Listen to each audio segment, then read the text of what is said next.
नमस्कार, मी सपना दांडगे. गर्जना Marathi news channel मध्ये आपले हार्दिक स्वागत आहे. आज आपण पाहणार आहोत आजच्या विशेष घडामोडी. लाडनापूर येथे बुद्ध आणि त्यांचा धम्म या ग्रंथाचा प्रवर्ण दिवस साजरा. महामानव बोधिसत्व डॉक्टर बाबासाहेब आंबेडकर लिखित बुद्ध आणि त्यांचा धम्म या ग्रंथाचे 3 महिने कल्पतरू बुद्ध विहारामध्ये वाचन व पठण करण्यात आले. दिनांक 14 ऑक्टोबर 2025 रोजी संग्रामपूर तालुक्यातील लाडनापूर या ठिकाणी महिला मंडळ व नवयुवक मंडळ यांच्या वतीने या धम्मग्रंथाचा प्रवर्ण दिवस साजरा करण्यात आला. यावेळी या धम्मग्रंथाला भारतीय बौद्ध महासभेचे संस्कार उपाध्यक्ष तथा गर्जना मराठी न्यूजचे संपादक उदयभान दांडगे व माजी अध्यक्ष शंकर ससाणे यांनी या धम्मग्रंथाच्या प्रवर्ण दिवसाला भेट देऊन मार्गदर्शन केले.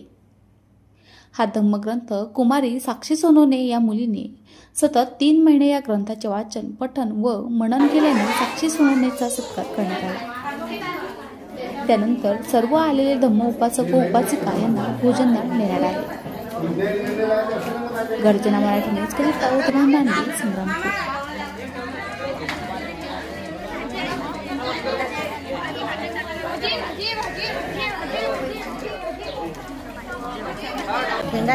जय भीम. मी साक्षी मनोहर सोनवणे. मी ग्रंथ वाचिका.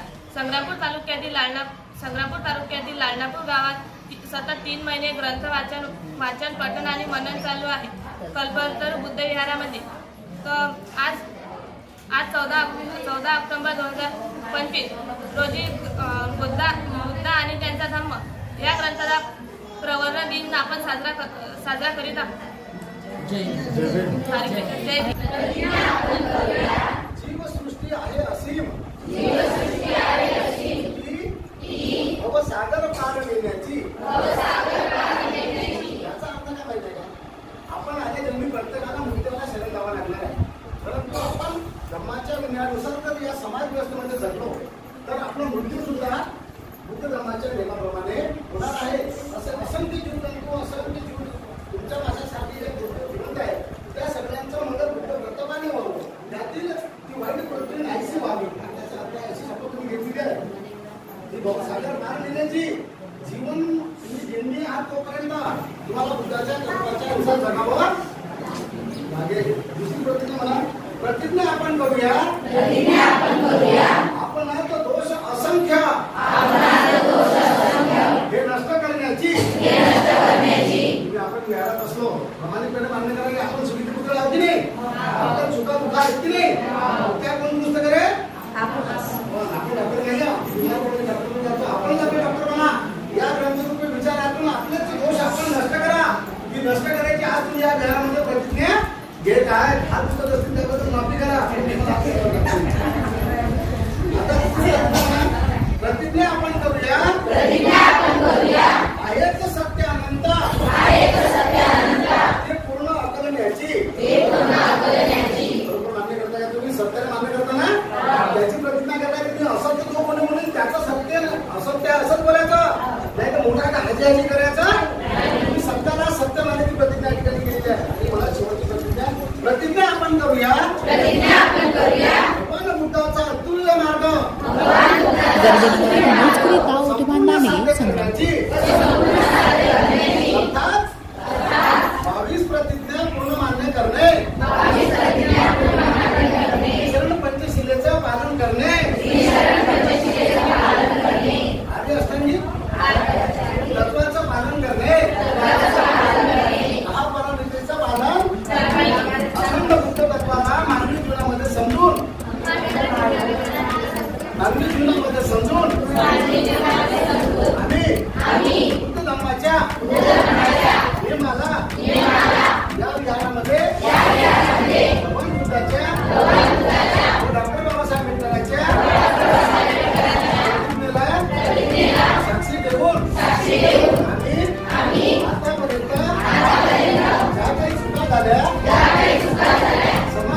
आपण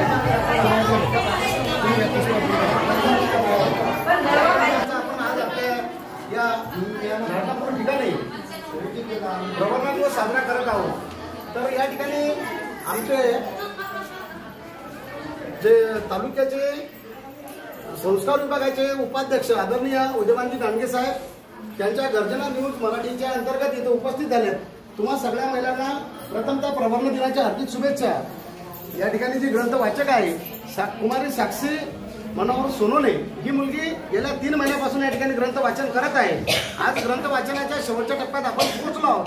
त्याला आपण समाप्ती म्हणू शकत नाही, त्याचा समारोप सुद्धा करू शकत नाही, म्हणून आपल्या विनयाप्रमाणे आपण खऱ्या अर्थानं प्रवरणा दिवस साजरा करायचा आहे। तर प्रवर्ण म्हणजे काय आम्ही तुम्हाला सांगणार आहोत, परंतु आपण हा जो दिवस साजरा करतो हा समाप्ती नसून प्रवर्ण दिवस आहे। तर ती मुलगी या ग्रंथाचं शेवटचं पान वाचत आहे। कृपया सगळ्यांनी शांतता घ्यायची आहे। नंतर त्या ठिकाणी प्रतिज्ञा आहेत, त्या प्रतिज्ञा आम्ही तुम्हाला वाचून देणार आहोत आणि सगळ्याला प्रतिज्ञाबद्ध करणार आहोत आणि त्याच्यानंतर सर्वत्र गाथेने या प्रवर्ण दिनाची सांगता होणार आहे। किमान 15 ते 20 मिनिटांसाठी आपण सगळ्या महिला मंडळाला विनंती आहे या ठिकाणी शांत चित्तानं बसणं, त्यांनी आम्हाला सहकार्य करावं।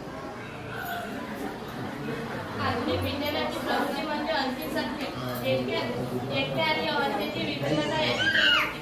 आधुनिक विज्ञान म्हणजे बौद्ध धर्मातील अनित्य आणि अआत्मवादीचे प्रतिध्वनी होय। श्री E.G. टेलर यांनी बौद्ध धर्म आणि आधुनिक विचारधारा हा ग्रंथ म्हणतात। बराच काळ अधिकार गाजलेला आहे। जर तो खरोखरच संस्कृती व्हायचा असेल तर त्याने स्वतःच्या तत्वांनी आत्मनियम करण्यास शिकवले पाहिजे। बौद्ध धर्म ही जगातील सर्वप्रथम नैतिक विचार पद्धती आहे की ज्याच्यामध्ये मानवास आत्मनियम करण्याची शिकवण दिलेली आहे। यासाठी प्रगतीशील जगाला ही सर्वोच्च शिकवण देण्यासाठी बौद्ध धर्माची आवश्यकता आहे। युनिटेरियन ख्रिश्चन पाद्री फेरिडन लेसी बोल्टन म्हणतात, बौद्ध धर्माचे आध्यात्मिक तत्वज्ञान ही फार सामर्थ्यशाली देणगी आहे असे मला दिसते। बौद्ध धर्माप्रमाणे युनिटेरियन ख्रिस्ती बांधवही धर्मग्रंथ किंवा मत प्रणालीच्या बाह्य एक असे थोर होते की जे आपल्या मुक्ती साध्य करण्याच्या मानवी समर्थनाचा स्वाभाविक बरोबर ओळखू शकेल। मानवतेची योग्यता उन्नयनाच्या प्रभुत्वावर जर खऱ्या माणसाने मोठेपण समावले असेल तर तो खरा थोर असा तथागताशिवाय दुसऱ्या कोणी असू शकेल।